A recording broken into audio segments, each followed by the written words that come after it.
¿Cuál es el mayor misterio en tu vida, o en la de alguien que conoces, que aún no se ha resuelto? La muerte de mi tío cuando estaba en el ejército, destinado en Francia en la década de 1960. Él y sus compañeros estaban pasando el rato una noche en su casa y decidieron salir. Se despidió de su esposa y ella nunca volvió a verlo con vida. Días después lo encontraron muerto, boca abajo, en un arroyo. El ejército no le dio ninguna información a mi tía, ni siquiera le entregaron los resultados de la autopsia. Aquí es donde se pone interesante, todos los hombres que estaban con él dieron exactamente la misma versión de lo que había ocurrido, sin ninguna variación. Mi padre estaba en el ejército en esa misma época e hizo muchas preguntas, pero el ejército no le dio ninguna respuesta. Cosas que nos hicieron decir el ejército hizo que mi tía regresara a Estados Unidos en avión. Normalmente, una viuda tendría que buscar dónde vivir después de que fallece su esposo, pero el ejército la obligó a vivir en una base militar en Oklahoma cuando regresó. No estoy segura de cuántos meses ella y mis primos vivieron allí. El ejército nunca le explicó por qué tenía que quedarse en ese lugar.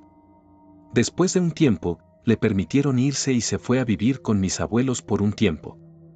En algún momento después de esto, mi abuelo recibió una carta sospechosa con dinero dentro. Hubo rumores de que mi tío era un agente encubierto, o posiblemente que la familia de mi tía, que tenía conexiones con la mafia francesa, tuvo algo que ver. Sí, la mafia.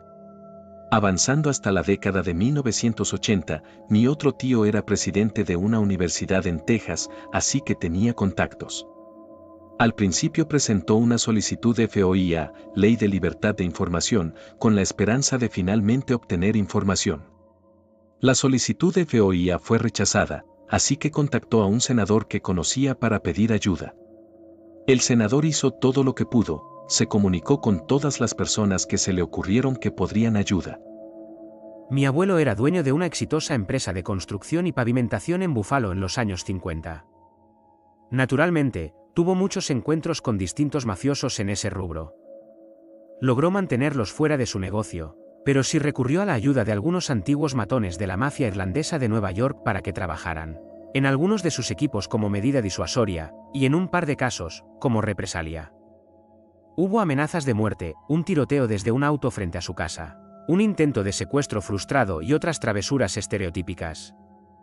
Finalmente vendió el negocio y se mudó a finales de los 60/comienzos de los 70, y comenzó una carrera completamente distinta, en la que tuvo mucho éxito y que no fue infiltrada por la mafia de manera significativa.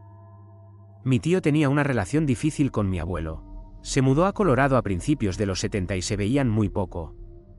Cuando mi prima se graduó de la secundaria, dejó Colorado y se mudó a Chicago para ir a la universidad. En toda su vida, quizá había estado en la misma habitación que mi abuelo solo 6 o 7 veces. En una cita con su novio, también de Colorado, fueron a un buen restaurante de carnes y se sentaron a esperar para pedir. Un mozo se acercó y, muy nervioso, les presentó una botella de vino cara que ella no había pedido y les dijo que la comida ya estaba pagada. Explicó que los hombres de la mesa de la esquina la habían enviado. En esa esquina había una mesa de hombres mayores, de aspecto serio, que ya estaban sentados cuando mi prima llegó, y que se veían y se comportaban como extras de Los Soprano. Mi prima, completamente desconcertada y muy extrovertida, fue directamente a su mesa para agradecerles y preguntarles por qué estaban siendo tan generosos. Uno de ellos mencionó a mi abuelo por su nombre y dijo que, por respeto, querían asegurarse de que él supiera que ningún miembro de su familia jamás tendría un problema en la ciudad de Chicago. Hasta el día de hoy, no tenemos idea de cómo sabían quién era ella, quiénes eran ellos, ni por qué mafiosos de Chicago siquiera conocerían a mi abuelo, considerando todos los esfuerzos que hizo durante décadas para mantener a la mafia fuera de sus negocios, en un rubro que además había vendido hacía 20 años. Él se llevó ese secreto a la tumba, así que es poco probable que alguna vez sepamos de qué se trataba todo eso. La mayoría de las personas de esa época que podrían saber algo ya no están. No puedo evitar pensar que, en algún lugar, acumulando polvo en un archivo del FBI, debe existir alguna mención de mi abuelo en una llamada telefónica transcrita que arrojaría algo de luz sobre el asunto. Mi hermana me envió este hilo y me dijo que debería publicar la historia de mi amiga que desapareció y de la que nunca volvimos a saber nada. Estaba en la secundaria en 2003 y vivía en el Reino Unido como estudiante de intercambio cuando otra chica empezó en nuestra escuela. Nos hicimos amigas muy rápido y pasó a formar parte de nuestro grupo grande de amigos. No tenía familia viviendo allí que ninguno de nosotros conociera y, supuestamente, vivía con compañeros de piso cerca. Todos teníamos más o menos 16 o 17 años. Al final del año escolar yo me fui para volver a casa y ella se quedó para su último año de secundaria. Estaba postulando a universidades allí y hablamos por teléfono varias veces durante el año, amigos la veían en clase, nos escribíamos cartas, nos enviábamos paquetes, etc. Un día llegó a la escuela y detuvo a un amigo nuestro, diciéndole que necesitaba desesperadamente hablar con él. Él no había ido a la hora de tutoría en semanas, así que le pidió que le diera unos minutos y que regresaría enseguida. Nunca volvió a ser vista. Nunca regresó a la escuela y la policía incluso apareció para preguntarle a mi amigo que sabía, nada. Intenté escribirle correos electrónicos durante años. Incluso publiqué sobre ella en uno de esos sitios web de buscando a alguien y no obtuve ninguna respuesta. No tengo idea de si tuvo una emergencia y tuvo que regresar a su país de origen, si alguien apareció por ella y se la llevó, o si simplemente se fue y comenzó una nueva vida en otro lugar. Nunca recibí una respuesta a mis correos y todavía surge en las conversaciones, cuando la última persona que la vio en la escuela y yo nos ponemos nostálgicos y empezamos a hablar de nuestro año compartido en la secundaria. Hasta el día en que me muera, me preguntaré qué fue lo que le pasó. Año nuevo. Un amigo y yo estábamos en un bar del centro, salimos y no podíamos conseguir un taxi. Hacía 10 grados, había policías por todos lados y además esto fue antes de Uber o Lyft. Literalmente le pedí a un policía que nos llevara a casa y dijo que no. Nos quedamos apretados con unos desconocidos para entrar en calor y luego ellos dijeron que habían conseguido un taxi. Prácticamente les rogué que me dejaran ir con ellos porque me iba a congelar y mi teléfono estaba a punto de quedarse sin batería. Necesito recalcar que mi amigo estuvo con nosotros todo el tiempo. Entonces dicen que sí, me subo al taxi y me doy cuenta de que mi amigo no está con nosotros, y yo pensé, ¿qué carajos? Así que lo llamé, pensando que tal vez se había alejado sin querer, estábamos tomando y todo eso. Contesta el teléfono y yo le digo, oye, estamos en el taxi, ¿dónde estás? Él me dice que está en su casa. Yo estaba extremadamente confundido porque literalmente había estado con él, como máximo, un minuto antes. Vivía al menos a 15 o 20 minutos al otro lado de la ciudad. Le pregunto, ¿estás seguro? Pensé que tal vez estaba borracho y mintiendo o algo así, y él dice, no, estoy sentado en mi cocina ahora mismo, tomando una cerveza. Al día siguiente, les pedí a las personas que me llevaran de vuelta a mi auto.